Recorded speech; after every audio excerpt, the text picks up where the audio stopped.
News Radio 840 WHAS. Good Sunday morning. Bob Sokoler, the Louisville Real Estate Show, with you till the top of the hour. Hope it's a good Sunday morning. We've got a lot of information to get to and your questions, so let's get right to it. Joining us on today's show, Randy Rocky, who is with Swan Financial, and you can reach Randy at 645-0736. Also here is Lee Harris, legal counsel, Limestone Title and Escrow, and you can reach Lee at 649-7964. And then my son Greg, who is my right hand and left hand guy, who does our photography, marketing, and so much more. Good to have you here. Right off the top, some interesting and disturbing news all at the same time. Have you ever walked through a home, folks, and felt like someone's watching you? Well, the reason I bring this up, Anthony wrote us a question. He's in the process of buying a home. He's gone through a number of homes with his agent, but he feels like often he's being watched, and he doesn't know what that feeling is coming from. Well, the answer, and Lee, this is why this is so important for you to come right at the top of the show, is there's a chance he's being watched by the owner of the home. According to a Harris poll published in USA Today, 15% of Americans admitted to using surveillance cameras to monitor showings when they were selling their home. In Kentucky, if one person to the conversation or one person to the recording is aware that it's being recorded, then it's okay. So if there's a buyer's agent and a buyer in a house and they're being recorded, and the seller is the one who's listening to it, but they don't know they're being recorded, they're really not supposed to do that under Kentucky law, because the seller is not a part of the recording. If the seller was standing there and knew that it was being recorded, it would be okay. Okay, so that's opening a big can of worms, and that's also for Southern Indiana as well.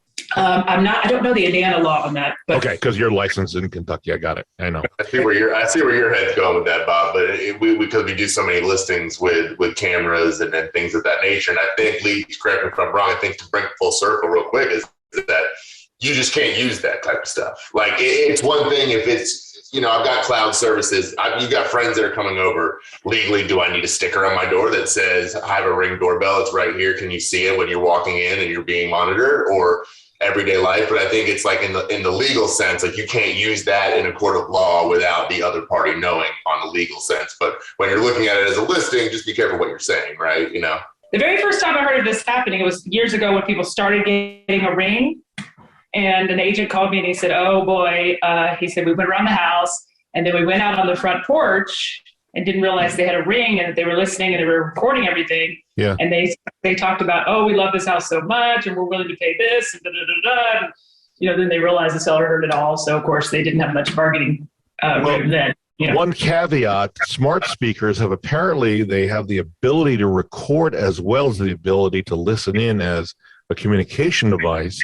And that's essentially what they're designed to do. A seller could use Alexa, for example, on their phone or app to drop in on a conversation. I'm not sure, and I'm fairly tech. Google has this now. It's called like Google, it's in my app. You've got the Google Home app. It's Alexa. I'm sure does the same thing with Amazon. And you can use it as you remember the old school square walk? I mean, still lots of homes. I know in Lake Forest, Bridgepoint still have them. Those communications comm boxes where I had the radio and you push the button. It's called an intercom. Yeah, that's excuse me. Thank you. The words escape me. But now, same deal. You can do it either with your phone. You can do it from, they've got the Nest hubs. They've got the smart speakers, all that kind of good stuff. It's all the same thing. Just you can do it wirelessly and kind of in a sneaky overplay. Well, we're going to move on, but it's certainly fascinating. Remember, you're being watched or recorded.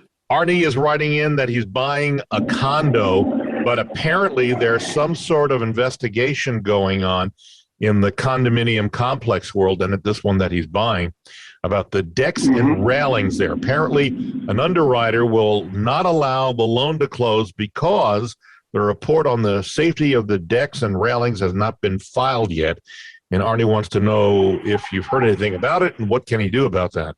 Anything on that? Yeah, yes. So it's filled out in the condo questionnaire, and if there's an investigation into it, I would say due to the fact that it is on the questionnaire as an investigation, I have a feeling until the investigation is completed. I would say there's a 99% chance I'm correct on this statement. Until the investigation is completed, that they still couldn't close. So they got to wait for it to close. So they would have to. Yeah. Yes. Yes. We did a little more research on this, by the way, and we did find that there are a couple of lenders whose underwriters found a workaround that it's only an investigation to see if it's a serious problem, but not an actual problem. Right. So there are some that will close it, some that won't, but you're right on target for the most part.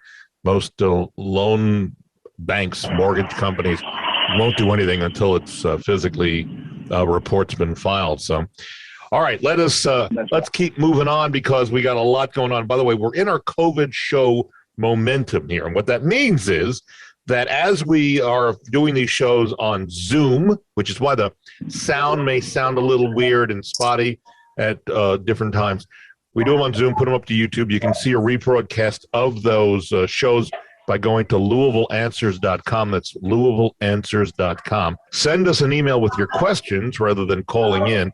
Send me an email, bob@WeSellLouisville.com, and then in the subject line, put radio question. In the body of the email, give me your question, and we will put it on the air. Like this one for Joseph. He sent us an email that his wife, Samantha, owned a home with her ex-husband, Lee. So Okay. Joseph's married to Samantha. Samantha's ex-husband is now in jail, but before he went to jail, the ex-husband signed a quitclaim deed that put the home strictly into Samantha's name only. Okay. All right? Her ex apparently is still on the mortgage. So, Randy, you're in the middle of this one as well. Her ex is still on the mortgage. PVA shows that the ex-husband and Samantha are still owners of the property together, at least on PVA. We don't know about the deed. So can Samantha and her new husband, Joseph, sell the property? Again, mortgage, Samantha with her ex-husband is on it. On PVA, it's still showing that the ex-husband and Samantha own it. But supposedly the ex-husband signed a quitclaim deed before going to jail. Wow, huh? Yeah. Well, Randy, I'll let you do the mortgage part, and I'll do the title part. I mean, if she has a quitclaim deed and she's the only one on that title, then she can she can sell it.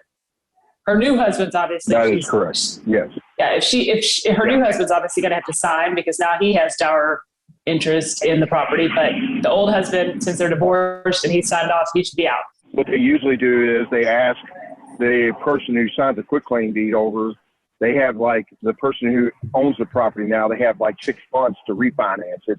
In this situation, that didn't happen. So the only time that really the lender really cares about that is if they default on the loan. Then they come after both of them. They're going to have to break into prison to go after the guy right. They're going to have to incarceration. Certified letter to prison. They will, seriously. And in case he does have any assets. So they really don't care in that scenario. If they close the house, that is perfectly fine. And due to the fact that she's a quitclaim deed, they will just give the check to her in her name only. Just FYI. If there's any equity. So, and this is not so unusual, but years ago I was in a closing, and my client, who as far as I knew, and Greg, you may remember this, as far as I knew, my client, there wasn't a husband in the picture, but when they did the research, it turns out there was a husband, and he couldn't attend the closing because he was incarcerated. One of the closing attorneys, we had to it was a dry closing, basically, which meant no funds were dispersed. The home didn't technically transfer into the other person's name. No Skype at this point, right? So you have to have Skype. If you knew and you had Skype, you could have him sign in and some attorney there at the jail signing in the jail. Time. Yeah, good luck on that, having that in jail. But yeah, so that's what I'm knowing would have been half the battle. At least you could have done a send away, I think, if you knew. Yeah. Yeah, well, the attorney ended up going to the prison and getting permission to go in. He visited prison. Correct. He visited prison to get the signatures. Yeah. Oh, it was crazy.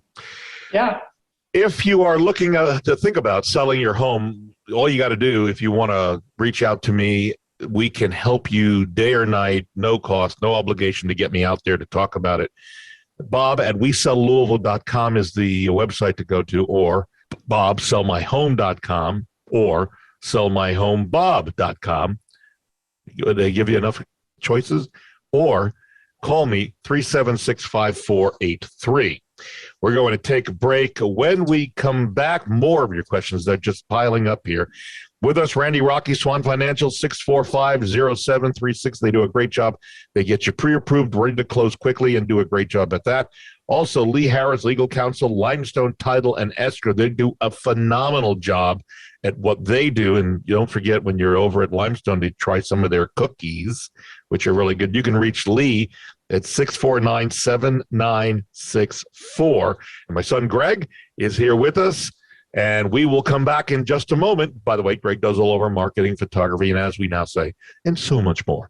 We're back in a moment on News Radio 840 WHAS. News Radio 840 WHAS, Bob Sokoler, Louisville Real Estate Show, here with you till the top of the hour. Thank you, Barbara Corcoran. If you want to have me come out, just call me 376-5483. Also with us, Randy Rocky, Swan Financial, 645-0736. Also, Lee Harris, Legal Counsel, Limestone Title and Escrow. And you can reach her at 649-7964. And my son, Greg, who does our photography, marketing, and a lot more, who's also with us this morning. Before our next question, just an update for you on the real estate market. The interest rates have popped up. That has slowed a number of buyers down in terms of getting out there and finding their house. That's because they're worried about interest rates. The interesting thing about the number of homes on the market, we're still averaging about 1,300 or so homes, where in past years we've seen 3,000 or 4,000 homes on the market at this time, at least in Louisville, and in some parts of southern Indiana, it's slow as well. But we have had some success stories. For example, this past week, we closed a home on Preswick Drive, which is in Preswick Estates in LaGrange, and we had multiple offers. Our seller got well over what they were expecting originally, and he is thrilled, and we're thrilled for him. We also have a number of homes still on the market, just so you know. There's still homes out there. There's one that you got to see if you're in the market for a large home. This one is on Pasofino Court. It's listed at $900,000 in Canterbrook Farm, but it has 4,365 square feet above grade, and then 2,000 plus square feet below grade. It's got a lot of room, 5.15 acres, just spectacular. Another one that we've got on the market that you may want to see if you're in the market for a larger home is one that's really close to town, is Woodlake Drive in Lake Forest. And that's got an amazing 4,690 square feet above grade and more than 1,300 square feet in the lower level. And that, again, is in Lake Forest and listed at $850,000. Don't hesitate to call me if you are looking for a home, because these are two that we think are spectacular. You can reach me at 376-5483, of course. We talked earlier about being photographed well, video, and listened to while you're going through a home, touring it as a buyer. It's happening more and more. 15% of homes supposedly around the country, including Louisville, have these cameras going, and we wondered, how legal is it? Lee's got an answer we didn't have before about Indiana. What did you find out?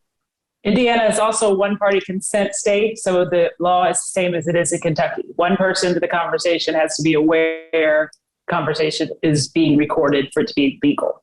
So let's recap that, because the question everyone has is, if you've got a camera set up, like it doesn't matter, a video camera, audio, whatever, and you're listening into the conversation from across the street at your neighbors or down the block, is that legal from your standpoint, from a legal standpoint, Lee? If one person is like outside listening to a conversation inside, let's say they have one of those machines that can go, those microphones, and you don't know that your neighbor is outside listening to your conversation, that neighbor is violating the law. Interesting. Okay. Yeah. We move forward, not to belabor that. This one's for Randy. Thomas is writing in, he saw a report where mortgage fraud is on the rise. Mortgage fraud, Randy. Mm-hmm. In fact, he says he's read that it increased 15% between the first quarter of 2020 and the first quarter of 2021. So he is wondering what some of the things he can do as he gets ready to get his house to buy and to sell, and for other people to prevent them and him from becoming victims. What would you say? And I know, Lee, you have some insight on this as well in terms of wiring information. But Randy, from a lender, is there anything you can tell us? Well, yeah, and it's going to go along with what Lee's talking about, a lot of it. The fraud, obviously a lender can make up fake W-2s, do things of that nature. Usually they do, obviously, they almost all the time do a verification of employment, and they make sure they work there and they check their salary. So there's a lot of things that are preventing any that happening where there's a fraud committed on the lender side anymore. But where it's really coming into play in so many things is wire fraud and spoofing email accounts. And Lee, I'll let you take that from here. Yeah, go for it, Lee. Yeah, it's if you think about it, think about a logo from a bank or something, and how easy that would be for someone who knows computers or something to duplicate. So what they do is sometimes they will duplicate like a bank's logo, and then if it's supposed to be Chase Bank, let's say, they'll put CHSAE.com instead of Chase.com. But your eye is thinking it's going to be Chase because you see the logo and everything. And so basically you're in contact over email with someone who's not your lender or who's not your title company or who's not your real estate agent, and they are getting your information. And then what happens in some cases is they get the wiring instructions, and the wire goes to this person who's in Hong Kong or Canada or somewhere, and we can turn it into the FBI, or the buyer or seller can turn it into the FBI, but the chances of getting it back are slim. So you want to make sure that you only do, I know it sounds antiquated, but you only want to do your wiring instructions and things like that, verify over the phone. Talk to somebody say, I am definitely talking to Lee, or I'm definitely talking to Bob, and use that phone number that you've been given and verify all of that. Don't do it by email, even if you have secure email. Yeah, it's so serious in our situation, Bob, and we do this with all your clients. From the time they sign the contract to the time till after closing, every week we send them a text about wire fraud, and through the whole process. And it's really, it keeps them out of a bad situation because it's a very serious problem. Yeah, Greg, you are, like I do, you're seeing a lot of these emails come in trying to spoof or spam or get you to connect. Am I right? It's real. It's just those opportunity things. Remember the old Craigslist days where the rental scam with some king over in another continent who has been on hard time. It's always the next thing. So you just got to be sure. And like Lee said, there's absolutely no reason if you get something like that and you have a question, like in the middle of your home selling or buying process, you pick up the phone, you call your agent, you call your lender, and you say, okay, I just got something on email. Is this? Never click a link, never open. Bob and I know we've been running a team with, anywhere from 10 to 25 people on there with different email accounts, and all the spam that they get and the spoofing that happens. It's been happening since the dawn of the internet, and it's going to continue to happen. Just beware and look out. It's $1 billion problem with a B. I mean, it's a real problem, wire fraud. I got to tell you, as smart as I think I may be, I may not be all that what I think I am, and I'll tell you why. A couple of weeks ago, I get an email from my bank. I won't give you the bank name. And in it the logo, everything that you were just saying, but it also says there's a delayed payment. I haven't paid on this one credit card. Click here to update the payment. Now, I got to tell you, they also included a phone number. Now, I'm wondering to myself, well, because it's got to be legit. They got the phone number for the bank. They got everything in there. And I clicked on the payment info, and then I realized I don't have a credit card that ends in those last 4 digits. So I thought they got me. So I immediately didn't do anything else. I immediately went on to my account on my bank and changed my password. So far, there have been no problems. Yeah. But as tech savvy as I think I am, note, you can, in a time of you're not even thinking about it, you click on it and that's what I'm saying, right? It's opportunity, right? Because they know you're busy, and they know if they can make it look close, and it might not even be a letter change. It might be an underscore, an asterisk, or something like that. Yeah. And it reminds me of the old the Leonardo DiCaprio Catch Me If You Can commercial, where the old bank fraud was literally they would change the numbers on the routing to be able to cash the check, so the check would go somewhere else before it bounced back. And it's just the new technology version of that. They'll write a movie on it someday. Yeah. If you're looking to sell your home, we've got a 150 plus page pamphlet that we can email you, and you can read it from your computer. There's nothing nefarious about this. It's legitimate stuff. You can send me an email, bob@wesellouisville.com, and just say selling my home in the subject line, and I'll send you this link to the marketing book that gives you all these different things, ways to get ready for selling your home fast and for more money. So, Lee, this question comes in from Camille. She sent us in saying she wants to put a pool in her backyard. She wants to know how much of a demand is there for buyers, and Greg and I can talk about that, looking for a home with a pool if she decides to sell the house down the road. But she's also asking from a legal aspect. She wants to know what happens if someone comes in and injures themselves or worse in the pool. So let's take the serious side first. What are the legalities surrounding? I know there's a fence that you have to have, right? What else should prospective pool owners and current pool owners need to know? What do they know? Yes, you definitely have to have a fence around your pool. And of course, you will need your insurance company will require you to have insurance covering that. You have to let them know we've got a pool now. It's a much bigger liability than just a backyard, right? Because I know when I was a kid, one time we snuck out and got in our neighbor's pool, at night. So there could be kids in the neighborhood who get your pool and you don't know it. So you just have to. I would have a gate. I would have the gate locked. Have a key to it, and make sure that if anybody is in your pool, that they are supervised with you when you are home. Post a sign that says, no trespassing or something like that. That doesn't necessarily 100% get rid of your liability, but it tells people don't come in here. And that's, at least a step in the right direction if anybody were to trespass then. But yeah, it's definitely a liability. I mean, obviously people enjoy pools and they like them, but it's going to be a little bit more on your insurance and a little bit more on your mind as far as keeping your yard secure. So that takes us to the other part of the question, which is how much of an advantage is it having a pool in your backyard when you come to sell, Greg? And is it still, right? Is it still a demand like it was over COVID, right? Right, exactly. Greg, what would you say? I mean, we're going to find out this summer. I know a lot of people were still backlogged, and I know a lot of companies were still trying to get around to this year to get people put in. I don't think that's going to stop anybody from, the whole work from home and being home more is good. But, I fully plan on utilizing our neighborhood's pools this season. I don't think there's going to be any limit on what they used to have, where it literally used to be they're limited their capacity by like a tenth, or down to a tenth of what it was, and it just wasn't convenient. Now you rip that off. We'll see. I'm still going over to my sister's house to go to the pool this summer. We're still utilizing that, so it's still a great feature to have. Maybe just not as high of demand.